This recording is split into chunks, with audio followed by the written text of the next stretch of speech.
So so what's going on, everybody? This is Dwight Beasley. Actually put up another video. Today we're going to be talking about rally games. So the big part of the discussion is really going to be about how far games have come in the last 20 years. Okay, now I wasn't a huge fan of rally games, but right now we have Forza Horizon 3 that just made it out about a week ago. Man, what a big difference from some of the games that got me started in this genre that really made me fall in love with it. One of my favorite racing games growing up, the first racing game that really got me into this genre was Top Gear Rally. Absolutely love this game. Actually started an issue of Nintendo Power magazine back in the 90s. And, you know, after seeing the magazine, we ended up picking it up from a video store called Video Plus, which was competing with Blockbuster. Back then, got your free bag of popcorn. My mom would rent 2 movies and a game for me, depending on how my grades were. And one of the games I picked up around that time that I was really excited about was a racing game called Top Gear Rally. Never liked racing games, but this was a time where 3D was really coming into its own, and I was super excited about playing this game. So pick it up, and man, I was really just shocked. We had branching paths, we had weather effects. And obviously the controls weren't great when the game first started, but you progress and you get better cars, and later on in the game, those controls start to kind of make sense. You don't feel like your car's flying all over the place, which actually was amazing for me. I was glad I stuck with it and rented the game a couple of times, and I was able to see that there are better cars later on in the game. So after that particular game, I'm like, okay, I will give other racing games a try. I was in this different space because at the time I didn't have a PlayStation, and a lot of the games that were popular at the time were Ridge Racer, Rad Racer, and things like that. And so I didn't have those games. Did I just say Rad Racer? It was God, what was the game after Ridge Racer? It didn't have the Ridge Racer name. I know they changed something about it, but anyway, so those games were popular on the PlayStation 1, and they were not on the Nintendo 64. So there was a game that was announced not too long after Top Gear Rally called Multi-Championship Racing. Man, this game had some of the aspects that are actually popular in Forza Motorsport now. I mean, this game allowed you to drive racing cars, allowed you to drive trucks. It had branching paths. Graphically, the game was so much better than Top Gear Rally. In fact, you had particle effects when cars would hit the ground after you made a jump over some hill. Okay, like I said, the controls were so much better. You pressed left, the car actually went left when you pressed it. You went right, you pressed right, the car would go right when you pressed it. The game seemed like it ran at a much faster clip. And like I said, from me going from my very first racing game to going to this one, I could see the difference. But a lot of aspects in Forza Motorsport and Forza Horizon are actually in this game, where there's a variety of different types of vehicles, and you have branching paths. And even the cars, I'm actually going to try this. I'm going to try to find some of the cars, non-licensed, present in Multi-Championship Racing, find their actual real-life variants in Forza Horizon 3. So, anyway, love this game, love the branching path, love the graphic improvement over Top Gear Rally. And I ended up renting this game a couple of times. The amazing part about this, though, was that I actually didn't buy either Top Gear Rally nor Multi-Championship Racing, which I should have.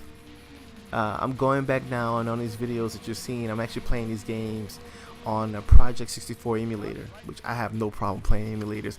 Some people have this thing about the being true to yourself by not playing an emulator. I don't have such a problem. I don't mind playing an emulator all day long and putting a video up on YouTube. Anyway,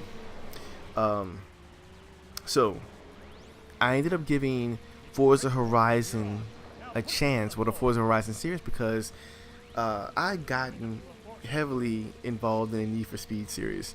Fell in love with it after Hot Pursuit. Hot Pursuit to me was a standard bearer when it came to racing games. I enjoyed the original one on PS1. The one on PS2, the Hot Pursuit 2, man, that game, that was the first racing game I actually bought. I remember buying that one on PS2 when I lived in Louisiana as a kid. And, you know, the cop chases, different cars. Man, that game was amazing. Racing through the woods. I have so many memories about that game. I'm getting nostalgic just thinking about it. So that was the first racing game that I owned. So, and I got into the Underground series around the time that I bought my first Honda Civic after watching Fast and the Furious, and became a fan of those games. The Most Wanted series kind of fell out a little bit, I think, after Shift 2. Shift 2 wasn't the best game for me.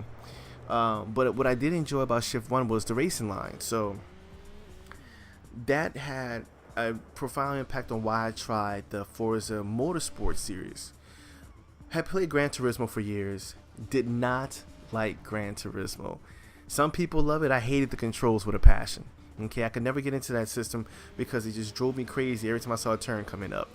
And that was from the very first Gran Turismo all the way up to the ones on PS3. Never liked the series. Graphically, they looked great, for whatever system we were on. I just didn't like to play them. So when I saw the Forza Motorsport 4 video for Xbox 360, I saw that familiar racing line from Need for Speed Shift series, which I've grown to enjoy outside of Shift 2. So, I was willing to give Forza Motorsport a shot, especially after I saw the environments of the Alps and things like that. I thought that was amazing. So I ended up buying Forza Motorsport 4, and man, that game was, wow. I wasn't a huge fan of buying racing games at that point. I bought a couple in my lifetime, but I really got really deep into Forza Motorsport 4, and I truly enjoyed playing that game. As far as the environments, the learning curve was great, where you could adjust the difficulty of the opponents. You could adjust whether you wanted a racing line or the driving assist, and you're doing that in this package, this wonderfully woven package of beauty from the graphics and awesome gameplay. It made you want to keep playing, and every time the announcer would announce you going to this different vista, this different environments, it sounded like you were playing something pretty special. So I became a Forza Motorsport fan because of that. Forza Motorsport 5 comes out. I didn't have a 360. I'm sorry, not 360. Xbox One yet, but I go into a GameStop and I play the Forza Motorsport 5 demo. And after playing that first lap, I say, you know what, I gotta get this game. So, end up getting a Xbox One. It came with Titanfall, it came with Dead Rising 3, and it came with Forza Motorsport 5. I was done after that. I mean, I was so elated, and I started playing a game, and graphically it was a really nice improvement over Forza Motorsport 4, but it was same tracks, a lot of the same tracks, a lot of the same cars. So it's more like Forza Motorsport 4.5. It wasn't a brand new game. They just recycled a lot of assets, upscaled the resolution, made the game look a little pretty, put some prettier textures in there, and that was pretty much it. Which I didn't mind. Like I said, I got the game for free basically. It came with my Xbox One. So I was willing to give Forza Horizon 2 a shot when I saw the video at an E3 a couple of years back. And game came out. I paid full price for it, no discounts or anything. And wow, racing trains, racing planes, racing cars, open world, more beautiful graphics than I've seen in quite a while. And this is from a guy that owns some pretty powerful SLI PCs in my day. I think at the time Forza Horizon 2 came out, I had two 970 GTX cards. Either that or I had my two GTX 660s. I had two of those. So it was around that time. But yeah, gave that game a shot. Had a lot of things that I really loved about the Forza Motorsport series, but it was open world, and it reminded me a lot of multi-championship racing. The variety of cars, the branching paths. It felt that sense of adventure I felt with that original N64 title. So now we get this announcement of Forza Horizon 3, which now I currently own. That announcement came up. I'm like, man, with this huge backlog I have, and it's a pretty extensive backlog. Haven't even opened Deus Ex Human Evolution yet, but I'm going to get there soon. Right now I'm playing Gears of War 4 and Forza Horizon 3. Well, anyway, they announced Forza Horizon 3, and I said, you know what, I'm going to get this game. My wife pre-orders this game for my birthday, so I get the Windows version and the Xbox One version. And have some issues because there's no SLI support for my two 1070 graphics cards. Game is running at in 4K on my 4K TV at about 40 to 45 frames per second. So I'm a little disappointed. Xbox One version runs smooth as butter, but that gameplay, man, is still there.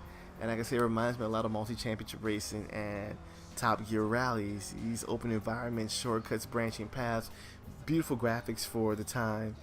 And I don't think you can get any better than Forza Horizon 3's graphics. So I'm a pretty satisfied person. But the whole point of this video is, man, in about 20 years, graphics have come up so much. You know, and I want to have a video illustrating the differences between Top Gear Rally, multi-championship racing, and where we're at today with Forza Horizon 3. So I hope you guys enjoyed the video, and hope you guys enjoyed comparing how graphics have come up in the last 20 years. And we'll do another one again. Peace.